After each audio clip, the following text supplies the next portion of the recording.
1974 সাল রিলিজ করলো সত্যজিৎ রায়ের ফেলুদা সিরিজের সোনার কেল্লা। হ্যাঁ গাইস, আমরা এখন আছি সোনার কেল্লা। সোনার কেল্লার গল্পটি বইতে পড়েনি এমন লোক খুব কমই আছে।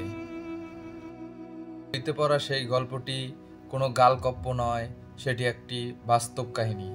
হ্যাঁ দর্শক, ইতিহাস ও ঐতিহ্যের সুন্দরে ঘেরা জয়সলমীর থেকে আমি রিয়াজ আফ্রিদি জানাচ্ছি আপনাদেরকে শুভেচ্ছা ও অভিনন্দন।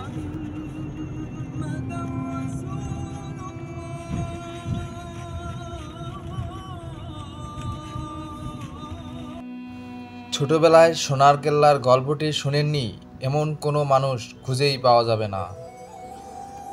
প্রখ্যাত চলচ্চিত্র সত্যজিৎ রায়ের ঐতিহাসিক ফেলুদা সিরিজের গল্পটি আসলে কোনো রূপকথা নয়, এটি একটি বাস্তব কাহিনী।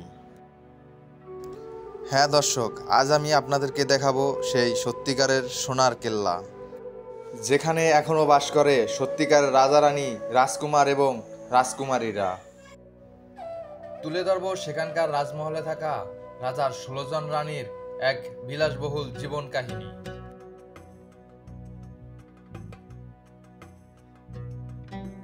সোনার কেল্লার অবস্থান জয়সলমীরের রেল স্টেশন থেকে মাত্র 1.5 কিলোমিটার দূরে, শহরের একেবারে প্রাণ কেন্দ্রে।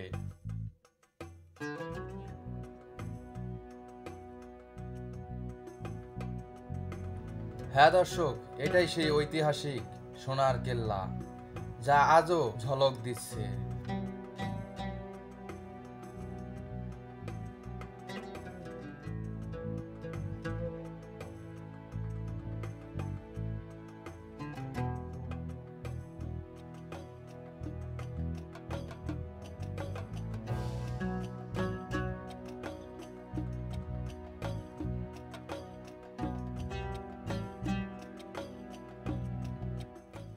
উত্তপ্ত দুপুরে 50 ডিগ্রি সেলসিয়াস তাপমাত্রার কিরণ যখন এই রাজপ্রাসাদের উপর পড়ছিল, তখন প্রাসাদের হলদে পাথরগুলো এমন সোনালি আভাস ছড়াচ্ছিল, যা দূর থেকে দেখে মনে হচ্ছিল সত্যিকারের স্বর্ণ দিয়ে মোড়ানো এক রাজপ্রাসাদ।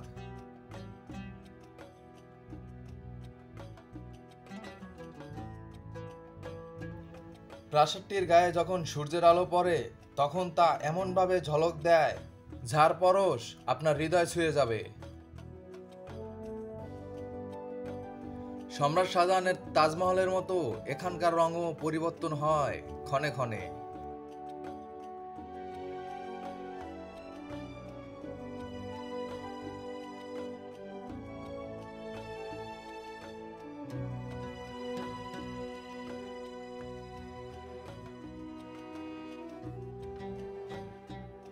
বিকেলের রোদ যখন এর গায়ে লাগে, তখন এক আগুন জ্বলা রূপে আভা ছড়ায় চারপাশে। আর এমন স্বর্ণের মতন রঙের কারণে জয়সলমীরের এই কেল্লাকে বলা হয় সোনার কেল্লা। গাইজ, ভিডিওটি কেমন লাগলো তা কমেন্টে জানাবে, এবং ভিডিওটি ভালো লাগলে লাইক, কমেন্ট এন্ড সাবস্ক্রাইব করবে। দেখা হচ্ছে পরবর্তী ভিডিওতে। তো সবাই সুস্থ থাকবেন, ভালো থাকবেন, আল্লাহ হাফেজ।